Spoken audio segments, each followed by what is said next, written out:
Hər birinizi xoş gördük, hörmətli tamaşaçılarımız. Monitoringin efirində Güvəndəsən layihəsidir və mən Zümrüd Şahovanın təqdimatında. Bugün də çox dəyərli bir qonağım var. Milli Məclisin 5, 6, 7-ci çağırış deputatı, eləcə də Milli Məclisin Müdafiə, Təhlükəsizlik və Korrupsiyaya qarşı Mübarizə Komitəsinin sədr müavini Hikmət müəllim Babaoğlu. Hikmət müəllim, xoş gəlmişsiniz. Xoş gördük. Necəsiniz? Təşəkkür edirəm. Necə hiss edirsiniz özünüzü? Valla yaxşı, bahar mənim həmişə ovqatıma yaxşı təsir göstərir baharın gəlişi. Baxmayaraq ki, bu dəfə biraz topla tüfənglə gəldi, amma yenə də xoşdur. Bahar həmişə bahardır. Ona görə də mənim əhval-ruhiyyəmdə xüsusi bir hal yaranır. Təbiətin oyanışı, gülün çiçəyin açmağı, ondan sonra günəşin saçmağı. Həm də bu ay doğum gününüz olduğu üçün də ola bilər. Bir pozitivlik, bir enerji, səmiyyət oradan da qatılır. Heç mən bunu belə düşünməmişdim. Görünür, o da ola bilər. Təsiri var. Yəqin ki, mən baharı çox sevirəm. Bəli. Hikmət müəllim, ilk sualdan başlayaq. Birinci, çox sevindim ki, siz dəvətimizi qəbul elədiniz, gəldiniz. Biz bilirik ki, siz hər zaman dövlətə, xalqımıza səmərəli şəkildə qulluq eləmişsiniz. Hər zaman xalqımızın yanında olmuşsunuz. Buna görə sizə dərin təşəkkürümü bildirirəm. İlk öncədən deyim və istəyirəm elə ilk sualıma başlayım. Qərbi Azərbaycan icması Qərbi Azərbaycanlılar haqqındadır.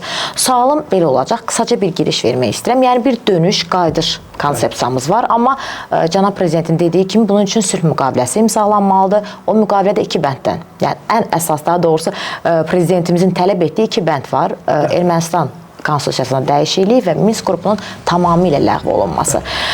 Qaydacıq, mütləq şəkildə qaydacıq. Ona görə ki, cənab prezident dedisə, bu belə də olmalıdır. Amma burada insanların orada reinteqrasiya və reabilitasiya prosesləri var. Hansı ki, hüquqlarının təmin edilməsi, təhlükəsizliklərin qorunması və digər hadisələr. Bax, bunlar haqqında istəyirəm ümumi danışasınız. Çox sağ olun. Hər şeydən öncə biz bugün sevinirik ki, artıq Qərbi Azərbaycanlıların öz yurt yuvalarına qayıtması üçün yeni şərtlər formalaşıb, yeni reallıqlar yaranıbdır. Bu da 44 günlük tarixi zəfərimizdən sonra, müharibədə əldə etdiyimiz tarixi zəfərdən sonra belə imkanlar yaranıbdır. Amma məsələ nə cürdür? Qayıdış təkcə biz hüquqi kontekstdə yanaşırıq Qərbi Azərbaycanlıların öz torpaqlarına qayıtmasını. Ermənilərin manipulyasiya etdiyi kimi burada heç bir siyasi məqsəd yoxdur. Ermənistana qarşı heç bir ərazi iddiası yoxdur. O bizim tarixi torpaqlarımızdır. Bura bizim tarix torpaqlarımızdır. Qərbi Azərbaycanlılar 1987-91-ci illərə qədər Ermənistan Respublikasının vətəndaşı olublar. Bugün də o Ermənistan Respublikasının bizə verdiyi pasportu, məsələn, şəxsən mən cebimdə daşıyıram. Belə olan halda mənim hüququmdur ki, öz tarix torpaqlarıma qayıdım, öz evimdə yaşayayım. Yəni, tarix deməyə də mən düşünürəm bir qədər bəlkə düzgün ifadə eləmirik. Tarixi torpaqlar o deməkdir ki, nə vaxtsa sənin olubdur. Amma mən canlı orada doğulmuşam, orada böyümüşəm. Erməni dilində mənim doğum haqqında şəhadətnaməm var, pasportum var, komsomol biletim var. Mənim əcdadlarım, mənim valideynlərim Ermənistan dövlətinin quruculuğu prosesində iştirak ediblər. Ermənistan dövlətinə vergi veriblər. Orada mülkiyyətimiz olubdur. Yəni bunların hamısı bugün beynəlxalq hüquqla dəstəklənən və bizə qayıtmaq haqqı verən hüquqi normalar və prinsiplərdir. Amma bundan əvvəl mənə elə gəlir ki, müəyyən məsələlər öz həllini tapmalıdır. Onlardan biri və birincisi də Ermənistan konstitusiyasıdır. Azərbaycan prezidenti çox haqlı olaraq bu məsələni qoyubdur. Və ən son Azərbaycan prezidenti 9 aprel tarixində adada keçirilən beynəlxalq forumda bu məsələyə toxundu. Dedi ki, Ermənistanda revanşistlər var. Onların bir qismi pasiv revanşistlərdir, bir qismi aktiv revanşistlərdir. Nə qədər ki, bu var və nə qədər ki, Ermənistan konstitusiyası revanşizmi təbliğ edir və dəstəkləyir, revanşizm üçün hüquqi əsaslar yaradır. Bir o qədər də Qərbi Azərbaycanlıların qayıtması da mümkün olmayacaq, öz torpaqlarına xüsusən mümkün olmayacaq. Çünki niyə? Ermənistan konstitusiyasının preambula hissəsində yazılır ki, Qarabağ Ermənistanın ərazisidir, torpaqlarıdır. Belə olan halda yeni nəsil ki, Ermənistanda yaranır. Bunlar həm hüquqi maariflənmə baxımından, həm də hüquqi iddia baxımından həmişə Azərbaycan torpaqlarına iddialı olacaqlar və bu sülhü mümkün etməyəcəkdir. Amma Ermənistanın baş naziri, səhv etmirəmsə, dünən ya bir neçə gün öncə verdiyi çıxışında demək olar ki, bunu qəbul elədiyini dedi və qəbul etməliyik kimi çıxış elədi. Doğrudur. Biz feilə baxırıq hərəkətə. Ararat Mirzoyan dedi ki, Azərbaycan prezidentinin səsləndirdiyi o şərt ki var ki, ATƏT Minsk qrupu buraxılmalıdır. Antalyada keçirilən diplomatiya forumunda dedi ki, biz bunu edə bilərik. Amma bu görürsünüz nəzəridir. və sadəcə sözdə edilən bəyanatdır. Paşinyan da bənzər ifadələr deyir. Hətta dedi ki, Ermənistan konstitusiyasının dəyişilməsindən bağlı yeni layihə üçün Paşinyanın 14 maddədən ibarət postulatları var. Bu açıq şəkildə də yaydı. Orada bir məsələ qeyd olunur ki, Ermənistanda yaşayan ermənilərin və digər xalqların vətənidir. Bu da bizi bir qədər ümidləndirir. Amma bu hələ bəyanatdır axı. Feylən hərəkətlərə diqqət edəndə görəcəyik. Başqa proseslər gedir. Yəni Azərbaycan diplomatiyası və yaxud Azərbaycan ictimai rəyi o qədər sadəlövh deyil ki, elə Paşinyanın hər sözünə inansın.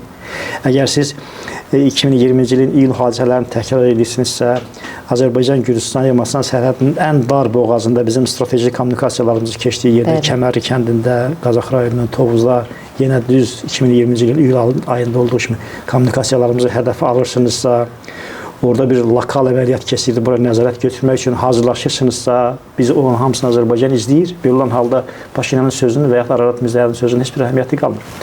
İndi mən istəyirəm cənab prezidentin o pasiv və aktiv revanşist ifadələrinin izahını verək.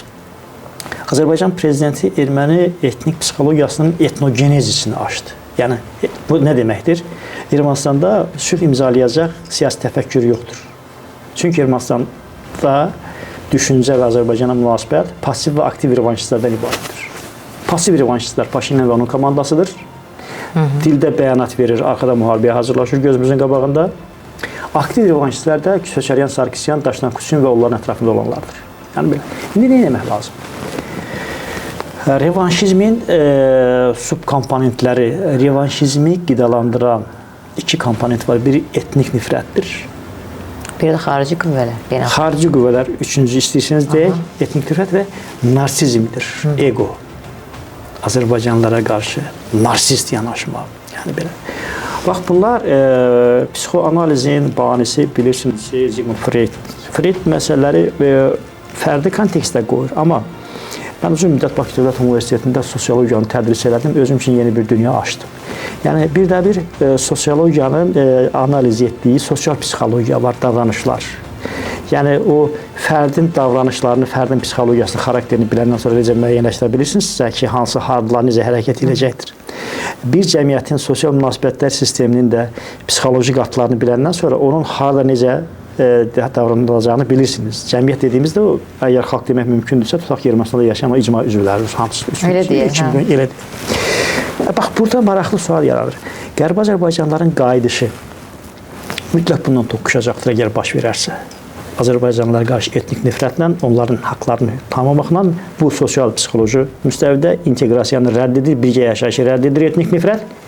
Hüquqi müstəvidə də Ermənistan konstitusiyası buna icazə vermir. Ona görə Azərbaycan prezidenti deyir ki, Ermənistan konstitusiyasında dəyişiklik edilməlidir. Ona görə də mən düşünürəm ki, hazırda biz prosesin başlanğıcıyıq. Yenə mən Azərbaycan prezidentinə istinad edəcəm. Əslində biz elə bilirik ki, 2020-ci ildən sonra sülh danışıqları gedir, bu yalandır. Doğru deyil, əsaslandırılmış deyil. Azərbaycan və Ermənistan arasında son bir il yarımda sülh danışıqları üçün real şərtlər yaranıbdır. Çünki biz nəhayət 2023-cü il sentyabr ayında bir sutkalıq kalan terror əməliyyatlarından sonra suveren hüquqlarımızı bərpa elədik. Nə qədər ki, Azərbaycanın suveren hüquqları onun ərazisində təhdid olunurdu terrorçular tərəfindən. Bir o qədər əlbəttə sülhlə danışmaq qeyri-ciddi olardı. Xan kəndini götürdük, antiterrorla kalan terror əməliyyatları. Xan kəndi, Əsgəran, Ağdərə və s. rayonlarımız. Ona görə də mən ümidsiz deyiləm. Mən ümumiyyətlə optimist adamam. Mənə elə gəlir ki, proses yerindən tərpənir və yavaş-yavaş biz məqsədimizə doğru irəliləyirik. Hikmət müəllim, çox gözəl dediniz, amma mən düşünürəm ki, burada biraz beynəlxalq güclər də, yəni Cənubi Qafqazdakı vəziyyət də çox böyük rol oynayır. Hansı dövlətin güclənməsi, hansının daha zəifləməsi və digər dövlətlərin təsiri. Ümumiyyətlə, bu dəqiqə Cənubi Qafqazda vəziyyət necədir? Çox maraqlı sualdır. Çünki hazırda vəziyyət dünyanın hər yerində olduğu kimi Cənubi Qafqazda da qeyri-müəyyəndir. Ona görə də, məsələn, nəyə görə Adam Universitetində qoyulan tədbirin adı belə idi? Yeni beynəlxalq nizama doğru. Doğru, o demək ki, hərəkətdəyik, yoldayıq. Köhnə nizam dağılır ya da dağılmaqdadır. Yeni nizam qurulur ya da qurulmaqdadır. Yəni, tam ortadayıq. Yəni, bir beynəlxalq münasibətlər sistemi bir türbulanslar dövründən keçir, enişlər, çıxışlar. Bu kontekstdə biz çox strateji bir reallıq yarada bilmişik. Və bu reallığın qəbul olunması bu günə qədər köhnə, əgər belə demək mümkündürsə, şərt olaraq deyək, çünki elə köhnə yeni olaraq qalmaqdadır. Beynəlxalq münasibətlər sistemini diktə edən mərkəzlər bu reallığı qəbul etmir. Kim qəbul etmir? Fransa qəbul etmir. Kim qəbul etmir? İran qəbul etmir. Kim qəbul etmir? Və s. Çox saylı qüvvələr var. Avropa İttifaqındakı güclər var, avrosentristlər var. Bunu qəbul etmirlər. Mən elə gəlir ki, Rusiya-Ukrayna müharibəsi başlamasaydı, yəqin ki, Fransa artıq Ermənistanı müharibəyə təhrik edərdi. Bəlkə də biz 3-cü müharibəni yaşayacaqdıq. Yəni, deyirsiniz, xarici qüvvələr, hə? Məsələn, Hindistan qeyri-regional aktördür və ümumiyyətlə Hindistan bizə eksotik bir ölkə kimi gəlir, uzaqda, əl çatmıyor. Amma görürsünüzmü? Hayların və Hindlilərin o etnik kökləri bunlarda bir təəssübkeşlik yaradıbdır. Pakistanda bəhanə edirlər ki, Azərbaycan-Pakistan münasibətlərinə görə. Yəni, qeyri-ənənəvi aktorlar belə bugünkü beynəlxalq münasibətlərdəki o dəyişmələr dövründə müxtəlif regionlara özlərini güclü hiss edib orada öz nüfuz dairələrini yaratmağa çalışırlar. Ona görə də bax, məsələ bundan ibarətdir. Mən düşünürəm ki, bu proses nəticə etibarilə Ermənistanı yenidən pis vəziyyətə sala bilər. Əlbəttə ki, Azərbaycan üçün də xoş olmayan bir mühit yarada bilər. Yəni, müharibə biz istəmirik. Bizim prinsipimiz sülhdür. Azərbaycan prezidenti dedi ki, biz müharibədən dərhal sonra sülh təklifindən çıxış etmişik, amma halbuki biz başqa məsələlərlə, başqa iddialarına çıxış edə bilərik. Məsələn, nədir? Beynəlxalq hüquqda və beynəlxalq təcrübədə olan torpaqlarımızı 30 il işğal altında saxladıqlarına görə təzminat tələb edə bilərdik. Beynəlxalq məhkəmələrdə hələ bunu etmirik. Hərbi cinayətlərə görə tribunal yaratmağını tələb edə bilərdik. Məsələn, Nürnberg tribunalı kimi bunu etmirik. Doğrudurmu? Ondan sonra Qərbi Azərbaycanlıların tarix torpaqlarına qayıtmasıyla bağlı hərbi əməliyyatlar keçirə bilərdik. Zəngəzur dəhlizini açmaq üçün bax bunu etmirik. Yəni haqqımız olan Azərbaycan xalqının iradəsindən kənar olaraq 1918-ci ildən 20-ci ildən sonra ermənilərə Rusiya Sovet Bolşeviklər Partiyasının qərarıyla verilən 21-ci ildə noyabr ayında Zəngəzuru tələb edə bilərdik. Çünki bu Azərbaycan xalqının iradəsindən kənardır və s. Və gətirib vəziyyəti çıxarda bilərdik. Azərbaycan Xalq Cumhuriyyətinin Ermənistana verdiyi 9000 kvadrat kilometrə. Bugün Ermənistanın ərazisinə qədər 29,8 min kvadrat kilometr. Bax, görürsünüz, biz bunları etmirik. Ona görə ki, sülh istəyirik. Əgər Ermənistan bunu da dərk eləmirsə, yenidən müharibəyə hazırlaşırsa xarici qüvvələrin təhrikindən, demək ki, vəziyyət qeyri-sabitdir və bunu proqnozlaşdırmaq çox çətindir. Xüsusən, məsələn, mən elə gəlir ki, Fransa bir qədər uzaqdır, amma Hindistan, İran, Ermənistan üst bucağında baş verənlər, İranın bugün Ermənistanda ermənilərlə birlikdə hərbi təlim keçirməsi əslində nədir? Müharibə hazırlıqdır da, yəni bunun başqa da yoxdur. Bütün dünyada hərbi təlimlər o vaxt keçirilir ki, nəyəsə hazırlaşırsınız. Buyurun.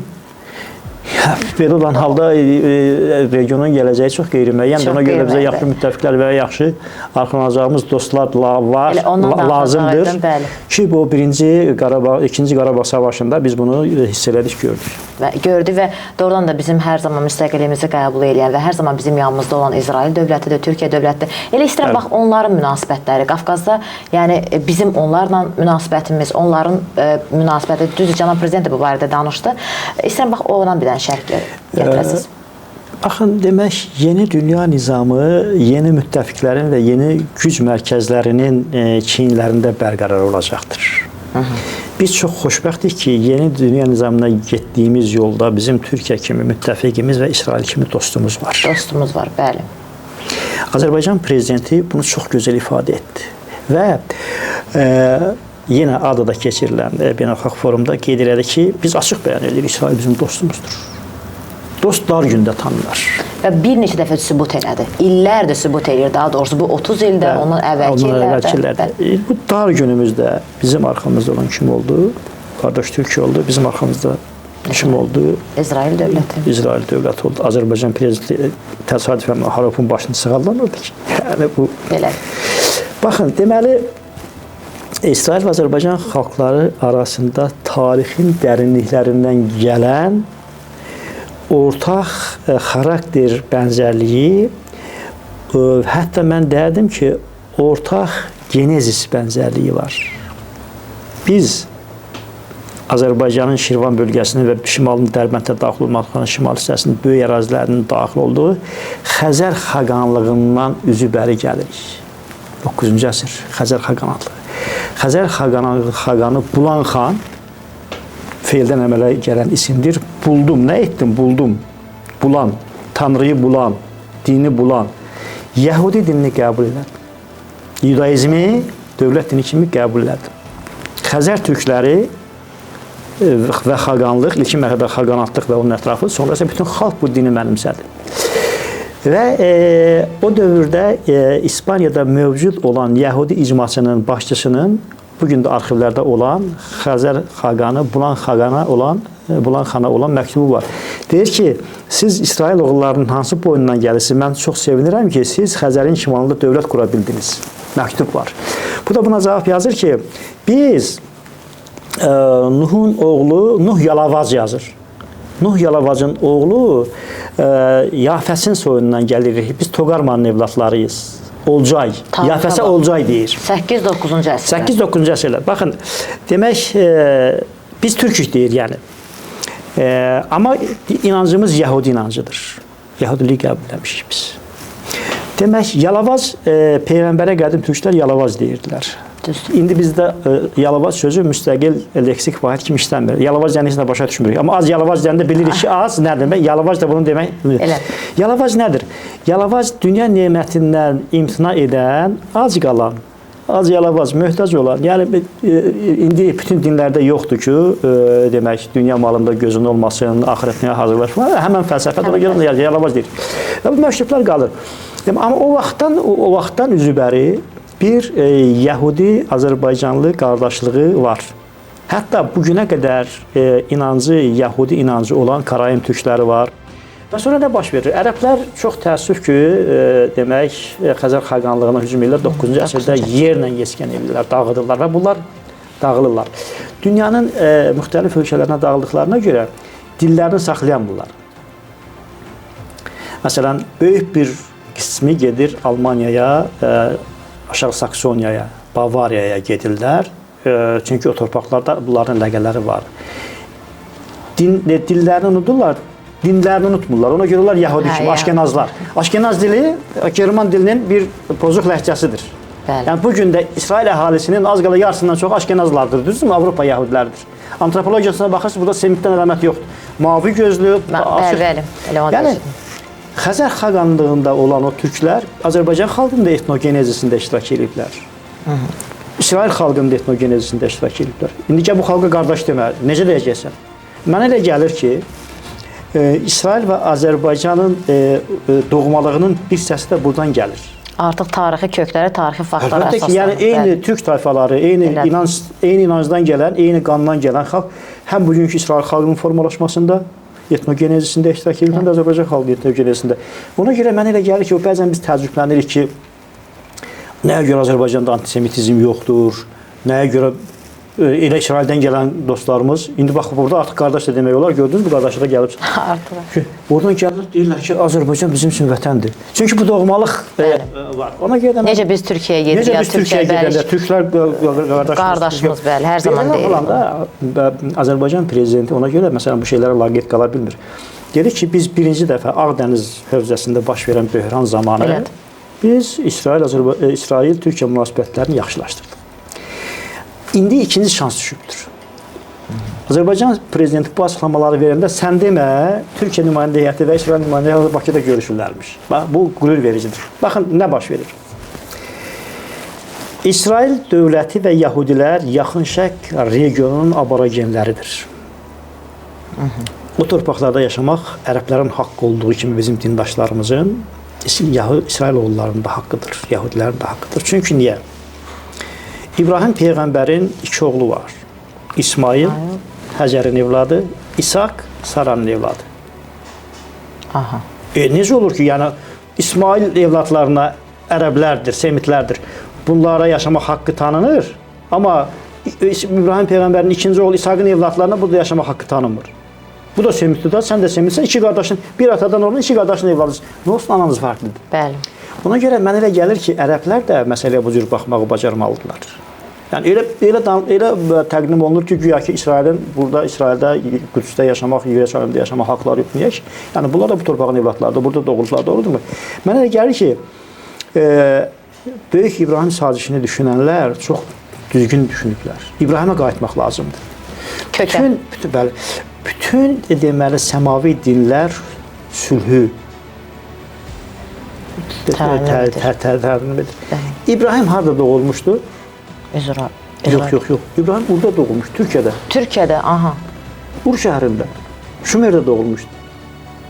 Urdan gedir. İbrahimin oğlu, İshaqın oğlu Yaqub təzədən ora qayıdır.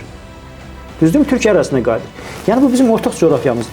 Belə olan halda görəsən bu ortaq coğrafiyada bölünməyən nə var? Hamımızın əcdadımız gəldiyi yerə çıxdımı?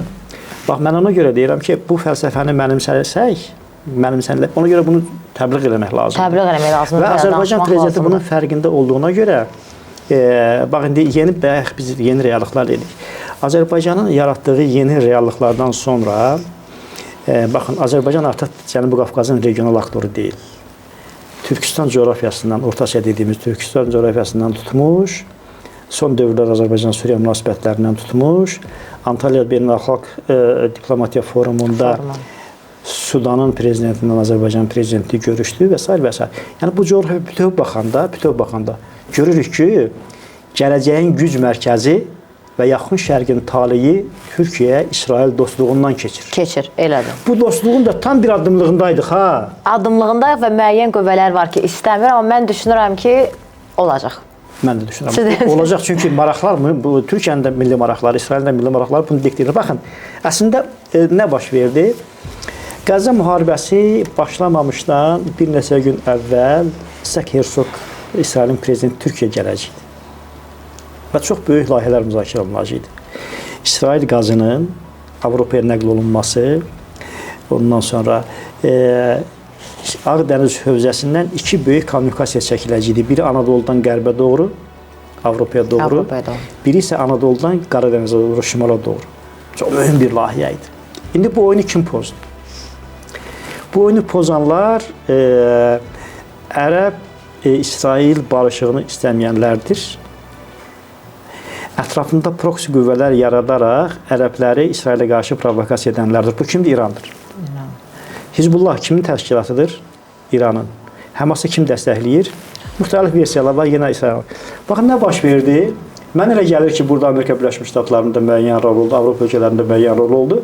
Dərhal, birdən-birə, bir gecədə Hamas getdi, İsrailin dinc əhalisini əsir götürdü, doğrudurmu? Və müharibə başladı. Demək, onda biz özümüzə sual verib və məntiqi izah tapmalıyıq. İsrail Türkiyə yaxınlaşmasını istəməyən kimdir? İrandır, düzdürmü? Müharibə onu başladı. Həm də Amerikada. Ərəb-İsrail barışığını istəməyən kimdir? Yenə İrandır, düzdürmü? Düzdür. Ərəblər barışırdılar da Qətərlə, Səudiyyə Ərəbistanı ki, bu mühüm bir dövlət hesab olunur yaxın şərqdə, İbrahim sazişini. Nəyə görə bu günlərdə müzakirə olunur ki, Azərbaycan da Böyük İbrahim sazişinə qoşulmalıdır? Baxın, tarixi bilməyənlərə bu qəribə gəlir. Amma biz danışdıq. İbrahim Peyğəmbərdən danışdıq, Xəzər xəqanatlığından danışdıq. Yəni, sülh varkən nəyə görə biz müharibəni seçməliyik? Ona görə də mənə elə gəlir ki, bu çox uzun mövzudur.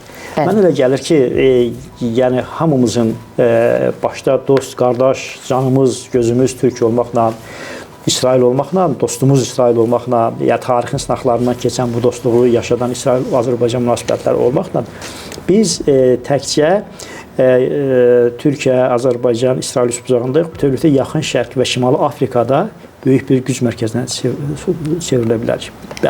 Bu mənə elə gəlir ki, olmalıdır, ümid edik ki, olacaq. İnşallah. Hikmət müəllim, çox sevindirici haldır ki, bir millət vəkili kimi, deputat kimi, siyasi şərhçi kimi sizlə bütün mövzuları danışmaq olur. Əməkdar jurnalistsiniz. Eləcə də Qızıl Qələm və Həsən bəy Zərdabi mükafatlarının laureatısınız. Çox sevindirici haldır. Türk dünyasına hizmət onur medalına layiq görülmüsünüz və Yeni Azərbaycan qəzetinin baş redaktoru işləmisiniz illər uzun müddət. Bugün bir dənə sual verəcəm sizə. Bugün Azərbaycan televiziyalarının vəziyyəti, jurnalist necə olmalıdır? Niyə görə jurnalist yox, 3-4 dənə sponsor tapan kimlərsə televiziyalarda at oynadır, elə bunu lori deyəcəm bayağı formada. Doğrudur. Və niyə görə bugün televiziya kütləni yox, həqiqətən edir. Kütlə televiziyanı seçir? Niyə? Bu Niyə bu vəziyyətdəyik? Bu biri-birini qidalandıran iki mühüm komponentlə bağlıdır. O iki komponent bir bütövi təşkil edir. Bunlardan biri yeni texnologiyalardır. İkincisi insan şüurunun manipulyasiyasıdır. Mən 2014-cü ildə bir monoqrafiya yazdım. Və yazdım ki, Homo sapiensin sonu çatıbdır. Çünki insanlar... Yəni deyirsiniz, ağıl sonu gətirir. Çox ağıl, çox dərrakə insanda son mu gətirir? Yox. Sonu necə gətirir? Çox ağıl, çox dərrakə, süni intellekti yaradır, o da sonu gətirəcəkdir. Amma onu da biz yaratmışıq. Əgər məntiq əlaqə qurmaq istəyirsinizsə. Amma mən biraz başqa aspektdən deyəcəydim. Və yeni bir insan tipi yaranır. Yəni, bu insan tipinə mən ad qoydum. Homo informaticus. Aldığı qərarları, ətraf mühitdə baş verənləri idraki, düşüncə keyfiyyətlərinə yox, şüuraltı yaddaşına yerləşən o informasiya bazasından reaksiya verir. Şüuraltı yaddaşdakı o manipulyativ baza, informasiya bazası yerləşir. Yəni, diktə edən sənin ağlın deyil ətraf mühitə münasibətini. Sənə diktə edən sənin informasiya bazandır. Bax, bu mənada mən yenə də Freydin adını çəkəcəm. Bu şüuraltı yaddaş nəzəriyyəsi, ondan sonra psixoanaliz nəzəriyyəsi, bu çox maraqlı şeylərdir və bunlar bugünkü sosiologiyanın prediktiv vaxtına bərabər cəmiyyətimizin keyfiyyətini təyin edir. Və sonra iddia etdim ki, 14-cü ildə dedim, Homo informaticus ötücü prosesdir, ötücü bir mərhələdir. Qısa müddətdə keçəcək. Ondan sonraki insan tipi yaranacaq. Onun adı Homo hibridicusdur. Deyirsiniz, indiki aparıcılar Homo hibriddirlər. Yox. Hibrid hayvan nə vaxt olacaq? Artıq başlayıblar. Başlayıblar, aha. Çip qoyurlar insanların beyninə, düzdürmü? Balaca çiplər yerləşdirirlər və o insan şüurunun, insan beyninin sinir uclarından əlaqəyə girə bilir. Bu bir baxıma çox müsbət şeydir ki, tutaq ki, 50 nəfərə eyni çipləri yerləşdirsəniz, kollektiv bir şüur yaranır. Baxın, bizim 50'miz eyni vaxtda sinxron olaraq düşünməyi bacarırıq. Görün, nələr insan yarada bilər. Düzdürmü? Amma nə düşünürük? Bax, bu çox maraqlı məsələdir. İndi bunu yönləndirmək lazımdır. Çox təəssüf ki, burada biz artıq manipulyasiyadan danışmalıyıq. Manipulyasiya nədir? İnsan şüurunun gizli idarə olunmaz. Bu manipulyasiya informativ, mən orada bir termində işlətdim. Şəxsiyyətin formalaşmasında genetik təsirlər var, sosiogen təsirlər var, biogen təsirlər var, relyef və s. və s.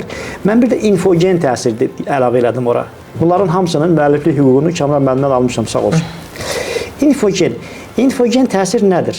Biz deyirdik ki, şəxsiyyət ilkin mərhələdə 3 yaşına qədər, 5 yaşına qədər formalaşır. Sosial varlıq olaraq. Bitdi. Ondan sonra o genetika ilə, genetik ötürücülərlə birləşdiyinə görə onu dəyişmək çətindir. Yəni, 7 yaşına qədər bu tamamlarını qutarır. Amma nə baş verir? Infogen təsir genetik təsirə yaxınlaşır yavaş-yavaş. Hansı ki, genetik təsir nədir? Genetik təsir Allah tərəfindən sənin genezisinə oturulan o kimliyindir. Çipdir. Sosial varlıq olaraq. Təbii çip. Çip, sağ olun. Bunu dini də çox yaxşı izah edə yaxşı yerə gətirdiniz. Amma informasiyası sənin beyninin altına yerləşdirir. Bu da insanlar tərəfindən süni yerləşdirilir. Məsələn, bu gün televiziyaya baxırsınız. Bir jurnalist kimi. Hansı kanallara baxırsınız, nə izləyirsiniz? Adını çəkmək olar. Əlbəttə olur. Bizim dostlarımız da, qardaş kanallarımız da yox. Yaxşı, madəm ki, siz belə təminat verirsiniz, mən çəkəcəm. Mən xarici xəbərlərə ARB 24-dən baxıram. Daxili xəbərlərə Real TV-dən baxıram. Və digər kanallarında hamısına baxıram, heç kəs məndən izləməz. Analitik verilişlərə ictimai televiziyada baxıram, VAS TV-də baxıram. Amma heç bir sosial layihəyə baxmırsınız. Baxıram, necə mütləq baxıram. Yəni cəmiyyətin bu gün televiziya nədir? Kimdir? Haradır? Cəmiyyətin güzgüsüdür. Bəli. Amma cəmiyyətə düzgün təbliğ etməyəndə ailə proseslərini, ailə hadisələrini artıq nə görürük? Bu günləri vəziyyət nədir? Evli kişidən uşaq dünyaya gətirmək. Bütün müğənnilər, yəni çıxan ora bu aparıcı bu salı, yəni nə vaxt olacaq bu nəzarət? Bu nəzarət nə zaman, yəni islahatlar, media sahəsində islahatlar nə vaxt olacaq? Mən ondan danışıram. Yəni bu düzgündürmü? Onu təbliğ etmək. Düzgün deyil. Bu manipulyasiyanı qutarım ikicə cümlələ. Bu manipulyasiya edənlər məxsusi olaraq insanları bu günə qoymaq üçün manipulyasiya edirlər. Çünki bizim milli informasiya məkanımızın immuniteti və ya müqaviməti lazımi səviyyədə deyil. Kim eləyir bunu? İmperialist mərkəzlər, Avropa. Bayaq biz evdən əvvəlsindən söhbət elədik, o ruporlar var, internet televiziyalarından, blogerlər filan, onlar. Yəni bizim informasiya məkanını işğal ediblər. Ona görə də bizim bir informasiya vətənimiz olmalıdır və informasiya məkanımızın da bir vətənpərvərliyi olmalıdır və hüquq olaraq tətbiq olunmalıdır ki, artıq bu proses gedir Azərbaycanda. Müəyyən bir müddət çəkəcəkdir. Yəni biz yeni nəsil öz vətənində yaşayır əslində, o dediyimiz informasiya mühitində. Biz isə o informasiya mühitinə gəlməyik, Facebooka gəlməyik, köçmüşük ora, özümüzü komfortda hiss eləmirik. TikTok, Instagrama. Amma yeni nəsil orada doğulub böyüyüb, onun vətənidir. Biz isə orada yadıq. Ona görə biz bir qədər bu keçici mərhələdə biz bir qədər bunları yönləndirə bilmirik, tabir etdirə bilmirik iradəmizə. Bu məsələ də var. Televiziyada gəldikdə isə mənə elə gəlir ki, Dədə Qorqud dastanının sosiologiyasını biz heç öyrənməmişik. Biz sadəcə o dastana dastan kimi baxırıq. Dədə Qorqud dastanında belə bir epizod var. Deyir ki, bir gün çoban deyir, yaylağa heyvanlarını aparırdı. Bir də baxdı ki, gölün qırağında suyun içərisində bir gözəl qız çimir. Çox xoşu gəldi deyir. Bu qızla getdi, ünsiyyətdə oldu. Payız yaylaqdan heyvanları gətirəndə bu qız yenə gölün içərisindən çıxartdı, getdi buna bir təpəgöz uşaq verdi. Dedi, bu sənin evladındır. Uşağın bir gözü var, təpəgöz. Təpəgözdən nə zulüm çəkdik? Çəkdik. Çəkdik, düzdürmü? Əməlli çəkdik. İndi televizorlar nəyə təbii? Çünki o zinaydı. Günah idi. Sizə halal olsun. Görün hardan, hara nə gözəl müqayisə və yerində İndi müqayisə. Baxın, o dediyiniz müğənni, o dediyiniz aparıcı, kim? Bəli, bütün Ərdə kişidən zina, ona Azərbaycan xalqı vələdizna deyirlər. Yəni vəlihədi zina, zinadan törəyən. Vələdizna deyirik ha. Hələ başqa adlar da var, demirik. Hələ başqa adlar da var. O vəlihədi zina da bu cəmiyyətin keyfiyyətini aşağı salacaq, bu cəmiyyətin mərdliyini, hər bir cəmiyyətdə dəyərlərini, cəsarətini, vətənpərvərliyini kölgə salacaq.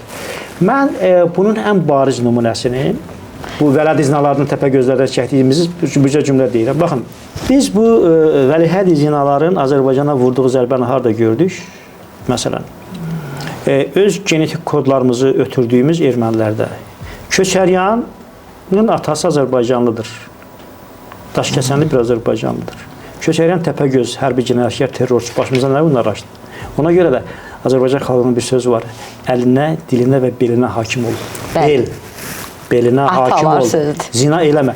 Biraz emosional oldu, üzürlü sayın. Estağfurullah, çox gözəl açıqlama oldu. Belə bir açıqlama vermişsiniz. Boşanmış bir mediator. Bəli. Boşanmış bir mediator olmamalıdır. Ayrı münasibət. Çox gözəl danışmışsınız. Bu günləri biz efirlərdə nə görürük? Elə sosial şəbəkədə, efirdə də boşanıb ailə dəyərlərindən danışır. Həqiqətən. Aparıcısı olsun, ekspert olsun və digər. Ailəsi yoxdur, ailə dəyərindən danışır. Və yaxud da bu qədər ailə dəyərlərini, ailənin içini, şəxsi həyatı ortalığa gətirmək, onun milyonların arasında danışmaq nə qədər düzgündür. Mən sizdən bunu bir cəmiyyətin fərdi kimi, ata kimi, necə deyim sizə, gələcəyə bir öyüd nəsihət verən insan kimi. Çox təşəkkür edirəm. Əstəğfurullah. Mən öyüd verməkdən çox uzaqam. Ancaq məsələni mən belə qoymuşdum Milli Məclisdə. Baxın, demişdim ki, burada mediatorlar kateqoriyalandırılmalıdırlar. Yəni ixtisaslaşdırılmalıdırlar. Düz də demişdiniz. Məsələn, mən o fikrin əvvəli belə idi. Dedim ki, məsələn, bir filoloq mediasiya prosesi aparacaq iqtisadi münasibətlərdən. Filoloq iqtisadi münasibətləri, biznes münasibətləri nə cür mediasiya edəcəkdir? Mümkündür. Düzdürmü? Bəli. Və sonra demişdim ki, ailə müxtəlif səbəblərdən dağıla bilər. Yəni ailə yoxdursa, mən əsasən neqativ tərəfə diqqət çəkməyə çalışmışdım ki, o da ailə proseslərinə mənəvi baxımdan bir qədər uyğun deyil. Əslən razısınız. Ailəsi olmayan ailə içində baş verənlərdən nədən xəbər ola bilər? Müxtəlif cür ola bilər də. Sonra mən fikirləşirəm ki, bəlkə obyektiv səbəbdir və yaxud bəlkə məsələnin və s. Onu çox fərqli yerlərə yönləndirir. Mənim hədəfim başqa idi. Ailə dəyərlərinə sahib çıxmayaraq ailəsini dağıdanlardan əslində söhbət getməlidir. Amma qanunun ikinci oxunuşunda Dövlət Quruculuq Komitəsinin sədri, çox hörmətli Əli müəllim Hüseynli bunu bir şərh verdi. Nazirlər Kabinetində artıq mediatorlar üçün Nazirlər Kabinetinin qərarından ixtisaslaşma kursları aparılır. Yəni onlar artıq hazırlıqlı olacaqlar. Yəni bu məsələ onlara ki, lisenziyalar veriləcək ki, siz mediasiya prosesi apara bilərsiniz müxtəlif ixtisaslar üçün. Onlar kurslar keçib buna hazırlıqlı olacaqlar. Mən elə gəlir ki, bu məsələ çox uğurla həll olunur. İnşallah oradakı hazırlıq televiziyalara da yansıyar. İnşallah. Onlar da eyni islahatlar. Ümumiyyətlə hansı islahatları gözləyirsiniz bu gün televiziyadan? Sosial şəbəkə ondan da bərbaddır. TikTok səhifəsini açmaq olmur. Bu gənclərimizə ziyandır. Gələcək nəsillər üçün bilirsiniz doğrudan fəlakətdir. Biz bunu belə danışırıq fəlakət, amma dərinə dibinə gedəndə həqiqətən həqiqətən çox böyük bir dəhşətdir. Mənə elə gəlir ki, klassik elektron mediada, yəni bizim televiziya məkanı kimi dediyimiz o klassik məkanda belə təzahürlər azdır. Amma var. Var. Çox təəssüf ki, var. Çox. Yəni indi mən çalışdım ki, bunu boynuna atım sosial medianın, amma baxıram ki, olmur. Yəni, Mümkün deyil. düz danışmaq lazımdır. Var. Görünür, televiziya rəhbərlərimiz bir qədər çətin və bir qədər cəsarətli qərarlar qəbul etməlidirlər ki, biz hamımız bilirik, indi burada aç çəkməyin yeri də yox, hamımız bilirik ki, o verilişləri aparanlar kimlərdir və hansı səviyyədə aparırlar. Bununla bağlı mənə elə gəlir ki, tədbir Sponsor verilişlər. asandır. Doğrudur, audiovizual şuramız var bizim. O məsələn çox xoşuma gəlir. Bəzən görürsünüz ki, qadağaları qoydu. Qoyur, bəli. O da xəbərdarlıq, qadağa, sərt. Təşəkkür edirəm yeri gəlmişkən ki, belə diqqətlə izlənir Azərbaycan Bəli. FM məkanı. Yəni Azərbaycanın nəzarətində ola biləcək, nəzarət edə biləcəyimiz. Amma bu demək deyil ki, biz sosial şəbəkələrə və sosial mediadakı o şeylərə nəzarət eləməməliyik. Baxın, mən bir dəfə təşəbbüslə çıxış eləmişdim ki, sosial şəbəkələr və kiber cinayətkarlıqla bağlı ayrıca qanun qəbul. Amma sonra mən başladım beynəlxalq təcrübəni öyrənməyə. Baxdım ki, bunun üçün ayrıca qanun qəbul etməyə ehtiyac yoxdur. Almanlar nə ediblər? Almanlar deyirlər ki, Alman federal hökumətinin bütün qanunları, bütün hüquq sistemi olduğu kimi tətbiq olunur sosial platformalara, sosial şəbəkələrə. Vəssalam. Nəticə? Nəticə çox böyük olacaq. Yəni sən virtual məkanda özünü artıq məsuliyyətsiz apara bilməyəcəksən. Real məkanda necə aparırsansa özünü, virtual məkanda da o cür aparmağa məcbursan. Nəticə etibarilə virtual məkan bizim real sosial münasibətlərimizin inikasıdır virtualda. Deməli, nəzarət eləmək olur. Deməli, nəzarət eləmək. Mən çox sevinirəm ki, son dövrlərdə Bax Daxili İşlər Nazirliyi kiber cinayətkarlıqlarla bağlı. Elə buradan təşəkkür edir Daxili İşlər Nazirliyinə. Hətta bəzən heyrətlənirəm ki, necə tapırlar. Biri girir, birinin bankından, birinin kartından 20 manat pul çəkir, onu tapırlar. Əhsən. Halal olsun. Bəli. Hikmət müəllim, belə bir sual verəcəm. Taksi, avtobus və yaxud da rayonlar arası marşrutlarda bu günləri həqiqətən də, yəni sosial şəbəkənin də açsaz xəbərlərdə də elə məlumatlar yayılır, elə yəni faktları görürük ki, yəni xoşa gəlməz hallardır deyək. Ümumiyyətlə, burada nəzarət sistemi necə olmalıdır? Bir qədər mənə elə gəlir ki, bilirsinizmi? Elə son yaşanan bu taksi ilə bağlı düzdür, çoxsunun ürəyi ağrıdı həmin o kişiyə. Hətta bəzi xəstəxanadan deyəsən qovuldu mu, yoxsa başqa bir xəstəxanada müalicə aldı. İndi hadisə də olub, amma orada da müəyyən göz yummalar olmuşdur. Olur. Çünki bax bunlar artıq fərdi şeylərdir. Mənə gəlir ki, Azərbaycanda kütləvi deyil. Biz neçə taksi sürücüsü görmüşük ki, o hərəkət eləsin. Yəni bəs nəzarət? Nəzarət, yəni mənə elə gəlir ki, onlara nəzarət edən qurumlar var. Bir də sosial münasibətlərimizə yeni keyfiyyət dəyişikliyi gətirmək istəyirsə, yəni bu sosial münasibətlər nədir? Cəmiyyətin münasibətləridir. Cəm sözündəndir. Cəmiyyət, yəni fərdlərin cəmi bizim o sosial münasibətlərimizi təyin edir. Fərdlərin səviyyəsindən asılıdır. Fərdlərin ədəbindən asılıdır. Fərdlərin məsuliyyətindən asılıdır, işə məsuliyyətindən. İndi həmişə, yəni cəmiyyətdə nöqsansız cəmiyyət yoxdur. Mütləq həmişə bir dənə xəstə də tapılacaq, qanunu pozsun, taksi sürsün. Mütləq bir narkoman da tapılacaq. Buna qarşı... Amma özünə zərər verməkdən başqa axı əyləşən sərnişinə, sərnişinin ailəsi. Doğrudur. Yəni bu üçün bir peşə məktəbi mi deyim, ya xüsusi bir nəzarət kameraları mı? Mütləq. Məsələn, axır vaxtlar nə xoşuma gəlir? Azərbaycanda bilirsiniz, çox böyük beynəlxalq tədbirlər keçirilir. Taksi sürücülərini biz cəlb elədik. Sədası artıq Avropadan gəlir, başqa ölkələr, ərəb ölkələrindən gəlir. Taksi sürücülərimizdən ünsiyyət qurmaq ingilisində çox rahatdır, çox mədənidir və s. və s. Görürsünüz nə gözəl. Nümunə var. Demək bunu burada tətbiq etmək. Tətbiq etmək. Asan xidmət nümunəsi kimi. Asan xidməti dünyada bəli tərifləyirlər. Sonuncu sualım olacaq. Hikmət müəllim, qadın, kişi. Bəli. Ümumiyyətlə bu günlər biz gender bərabərliyi deyirik. Amma nə nəsək də görürük ki, hər zaman cəmiyyətdə də, ailədə də olan xanım olur. Həm məişət zorakılığına məruz qalırlar, yaxud da nə bilim, hətta küçəyə atılma təhlükəsi ilə, hətta ölüm halları, çox ağır olan bir hallardır ki, ölüm halları da olur. Bu ailə məişətdən başqa bu günləri plastik cərrahların əlində ölən xanımlarımızda. Hətta əməliyyat masalarında öyle. Yəni sosial şəbəkə buna bağlı en qədər xəbər var. Elə istəyirəm ilk əvvəl elə məişət zorakılığına başlayım. Niyə hər zaman xanımlarımız bu zorakılığa məruz qalır? Ümumiyyətlə belə bir hal olanda mən bilirəm Daxili İşlər Nazirliyinə bir zənglə həmin qapıda olacaqlar, köməkliklərini göstərəcəklər. Amma bəzən xanımlar bundan da qorxur. Məsələn, ətrafda nə deyəcəklər mənə, polisə verdi ərimi. Bunun üçün bəlkə Ailə Qadın Komitəsinin başqa bir planı mı deyim? plan konsepsiyası mı deyim və yaxud da başqa bir istiqamətdə yanaşma mı deyim, sığınacaqlarda nəsə. Yəni Hikmət müəllim bir necə deyim, savadlı bir insan kimi hər zaman xalqın, xanım, kişi, hər zaman bizim yanımızda olan bir insan kimi mən sizə bu sualı verirəm. Yəni məsləhətiniz, fikriniz, ideyalarınız bu yöndə necə ola bilərdi? Çox mühüm bir sual verirsiniz. Baxın, mən Ailə, Qadın və Uşaq Məsələləri üzrə Dövlət Komitəsinin tədbirlərinin böyük əksəriyyətində iştirak edirəm və çox təşəkkür edirəm ki, Bahar xanım orada yeni bir imkanlar yarada bilibdir. Yeni bir dünya görüş, yeni bir fəlsəfə gətirə bilibdir.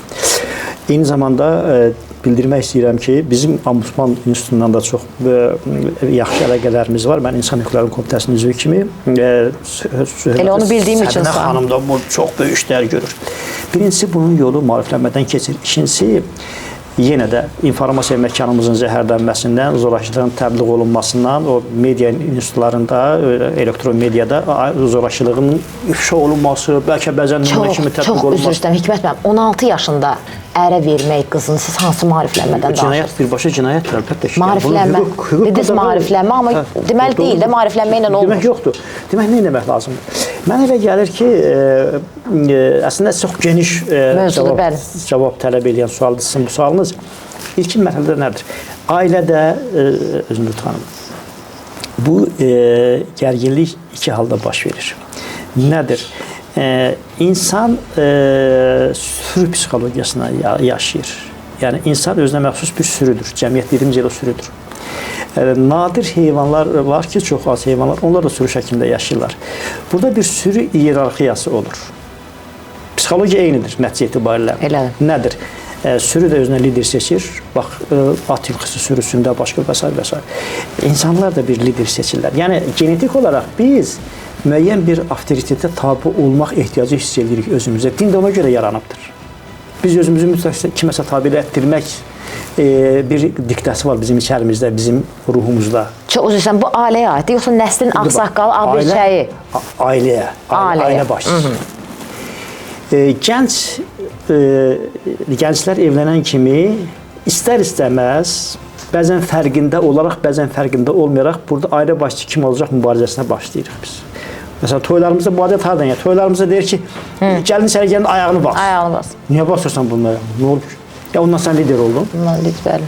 Demək ki, burada birinci ailədə bir nüfuz olmalıdır. Allah insanı elə yaradıb. Ailə bir avtoriteti qəbul etməlidir. Mən düşünürəm ki, bu qanunda da belə, dində də belədir. Mən düşünürəm ki, kişi hər zaman ailənin başçısı olmalıdır, qadın kişiyə tabi olmalıdır və bütün məsuliyyət və hüquqlar da kişidə olmalıdır.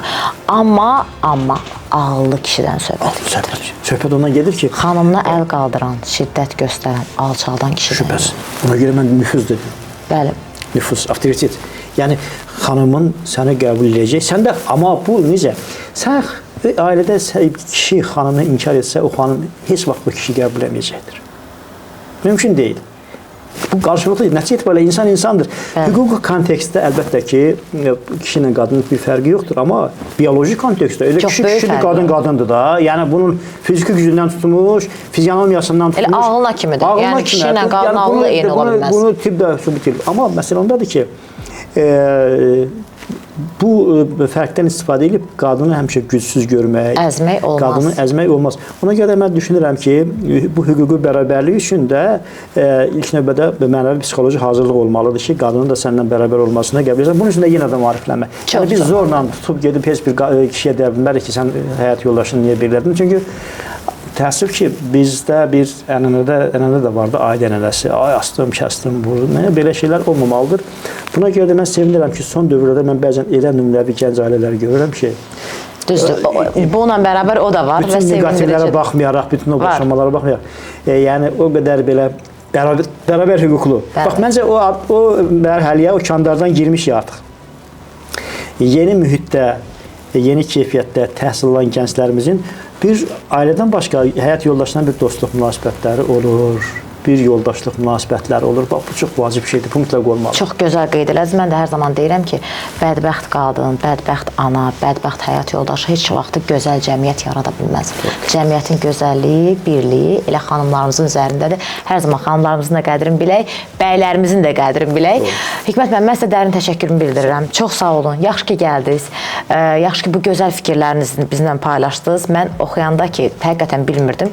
Əməkdar jurnalist dedim, mənim kolleqam nə gözəl, nə xoş oldu bizə. Bugün mən bilmədiyim bir çox məqamları öyrəndim. Eləcə də mən düşünürəm ki, Güvəndə sənin tamaşaçıları bir çox məlumatlara sahib oldular. Elə gənclərə nəsihətiniz və elə bugünlük deyək də son fikirləriniz. Gənclər bizim gələcəyimizdir və mən gəncləri çox sevirəm. Ruhum belə gənclərlə görüşəndə elə bir təzələnir. Nəsə demək istəyirəm, nəsə ötürmək istəyirəm.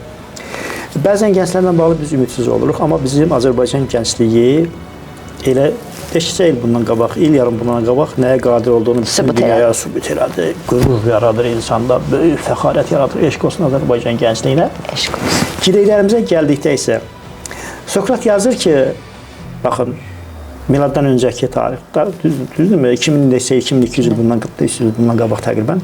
Deyir ki, gənc nəsildən mənim o qədər də böyük ümidlərim yoxdur, gənclik pozulur. O vaxtdan pozulan gənclik bugünə qədər pozulmayıbsa, bundan sonra da gənclik pozulmayacaq. Ona görə də mən çox optimistəm. Yaşasın Azərbaycan gəncliyi. Yaşasın Azərbaycan gəncliyi. Elə buradan bu həftəlik, bu günlük elə son deyirəm. Gələn həftə görüşəcəyik inşallah. Sağ olun, salamat qalın.